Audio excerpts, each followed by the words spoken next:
78%. Look at the person to your left. Look at the person to your right. Look in the mirror. 78% of American workers are living paycheck to paycheck. This is not a glitch. This is not a temporary setback. This is the design. We are the architects of a prison with invisible bars. We are the inmates of a high-speed treadmill that never stops, never slows, and never leads anywhere but back to the start. 10% of people earning six-figure salaries are one missed Friday away from total insolvency. One broken water heater, one medical bill, one transmission failure. The house of cards collapses. We call it the rat race. We treat it like a natural law, like gravity or the weather. But gravity does not charge 15% interest.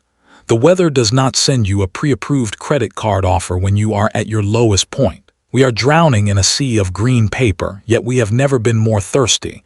We are productive. We are efficient. We are exhausted.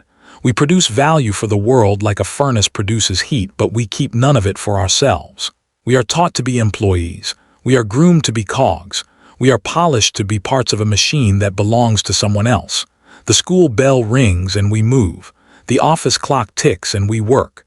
The credit card swipes and we pay. It is a cycle of perpetual motion that generates nothing but friction and fatigue. We are the most educated generation in human history, yet we are the most financially illiterate. We can solve for X, but we cannot balance a checkbook. We can recite the dates of the Napoleonic Wars, but we cannot explain the power of compounding interest. We have been trained to work for money, but we were never taught how to make money work for us. The paradox is a jagged pill. We believe education is the ladder to freedom. We believe the degree is the key. But the more we learn in the classroom, the deeper we fall into the trap of the cubicle. We are taught to be good workers. A good worker follows instructions. A good worker shows up on time. A good worker accepts the salary offered and asks for a cost of living adjustment once a year. This is the production-consumption trap. Schools excel at teaching production. They teach you how to create value for a corporation. They teach you how to be a doctor, a lawyer, an engineer, or a clerk. They teach you how to sell your time for a wage, but they are silent on consumption control. They are silent on the leakage. It is like teaching a man how to fill a bucket with water while ignoring the fact that the bucket is made of lace. No matter how fast you pour, the water disappears. We see it in the titans who fall. Mike Tyson earned $400 million. $400 million. A mountain of gold built on the sweat of the ring. Yet, in 2003, he stood in a courtroom and declared bankruptcy. He had millions in debt. He had mansions he couldn't maintain. He had a $2 million bathtub and Siberian tigers, but he had no ledger. He was a master of production, a god of the harvest, but he had no storage. He was a lion in the ring and a sheep at the bank. This is the paradox of the high earner. We see Nicolas Cage buying Bavarian castles and dinosaur skulls while his fortune evaporates like mist in the sun. Wealth is not what you earn. Wealth is what you keep. But the keeping is never graded. The keeping is never tested. We are taught to win the game of income while losing the war of net worth. We celebrate the promotion, the raise, the new title, and then we immediately move into a bigger house and buy a faster car. We call it lifestyle inflation. I call it the golden handcuffs. The more you earn, the more you owe. The faster you run, the faster the treadmill spins. We are running toward a horizon that recedes with every step. The roots of this silence are buried in the soil of the early 20th century. Before the plastic cards and the digital taps, there was a different ethos. In 1914, the Smith-Lever Act was a flicker of light. It was a federal push for financial education, but it was aimed at the soil, not the city. It taught rural households how to budget, how to save, how to survive the lean years. It was practical. It was visceral. But as the smoke of the Industrial Revolution cleared, a new god rose: consumerism. After the Second Great War, the 1950s arrived with a smile and a vacuum cleaner. Prosperity was the new religion. The University of Chicago tried to keep the flame alive with courses on household finances, but the siren song of the advertisement was louder. We moved from a culture of save and buy to a culture of buy and pay later. The installment plan was the new social contract. By the 1970s, the oil crises and stagflation should have been a wake-up call. but we hit the snooze button. Instead of teaching the next generation how to navigate the storm, we gave them credit cards. In the 1980s, the floodgates opened. Debt became a product. Debt was marketed like soda. By 1990, American household debt hit $3.4 trillion. This was the era where the rat race became a cultural phenomenon. Robert Kiyosaki looked at the wreckage and saw two fathers, one who followed the rules of the system and stayed broke, and one who broke the rules and became free. He saw that schools were essentially vocational training centers for the industrial age. They were designed to produce compliant factory workers and middle managers. They were never intended to produce entrepreneurs or investors. The system doesn't want you to be free. It wants you to be predictable. It wants you to stay in the lane, pay your taxes, and spend your surplus on things that lose value the moment you take them home. Benjamin Franklin, the patron saint of American thrift, warned us centuries ago. A penny saved is 2 pence clear. He understood compounding. He understood that time is the ultimate currency. But we traded Franklin for the Joneses. We traded the library for the mall. The mechanism of the trap is psychological as much as it is mathematical. It is a series of gears that grind down the human spirit. The first gear is the ostrich effect. We spend, and then we hide. 40% of people avoid looking at their bank statements after a shopping spree. We believe that if we don't see the damage isn't real. It is a financial blackout. The second gear is hyperbolic discounting. Our brains are wired for the savannah, not the stock market. We want the berry now. We want the steak now. We prefer a small reward today over a massive fortune tomorrow. Schools ignore this biological bias. They treat us like rational calculators when we are actually emotional primates with credit limits. The third gear is social proof. We look at our neighbors. We look at the curated lives on our screens. We see the vacation, the watch, the renovated kitchen. We feel the sting of inadequacy. We spend money we don't have to buy things we don't need to impress people we don't like. It is a theater of the absurd. The mechanism is fueled by the Joneses, an invisible family that everyone is trying to outrun. But the Joneses are broke. They are drowning in $1 trillion of credit card debt. They are one layoff away from the street. Yet we follow them into the abyss. The mechanism is also built on the silence of the ledger.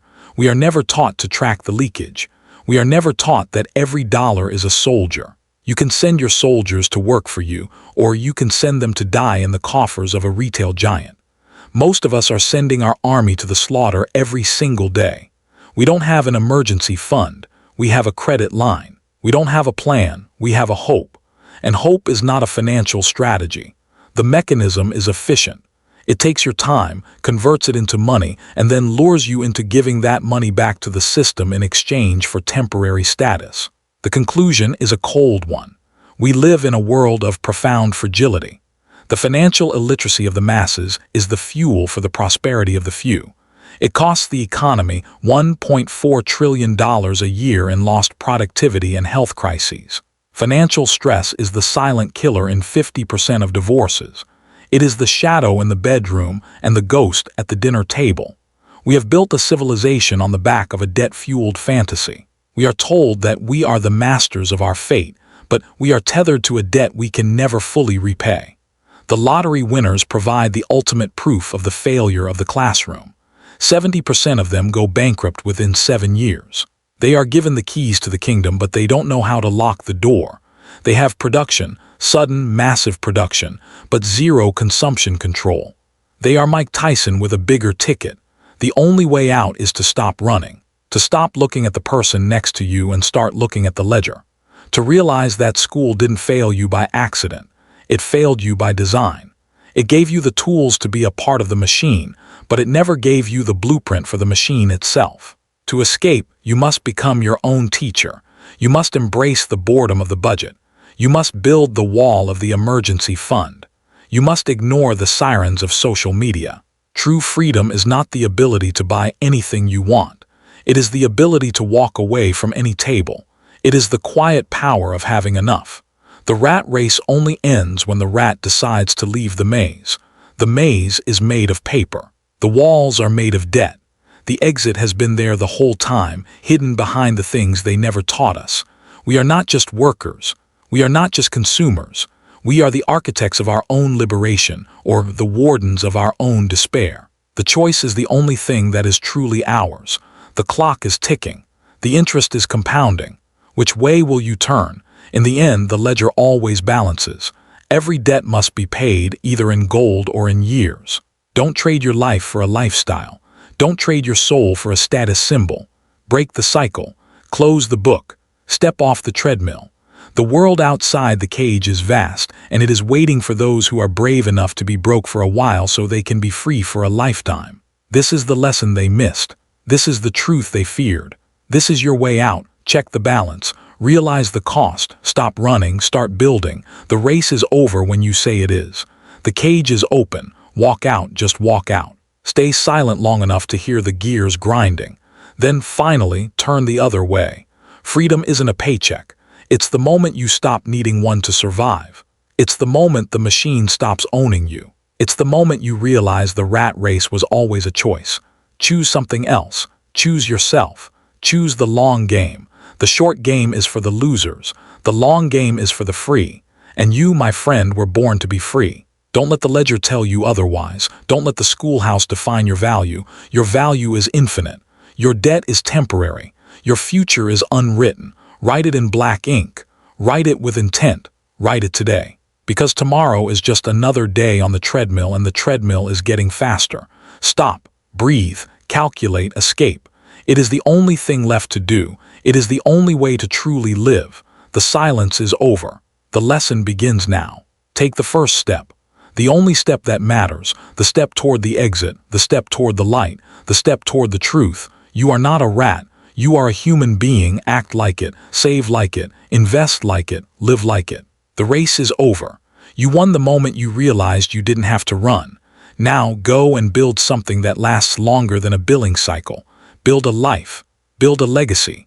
Build a fortress that no bank can touch and no creditor can climb. This is your education. This is your path. This is your life. Take it back. Take it all back. Every cent, every hour, every dream. The world is yours once you stop paying for it with your soul. This is the end of the race. This is the beginning of you. Finally, truly, free. Every dollar you save is a minute of your life you buy back from the system.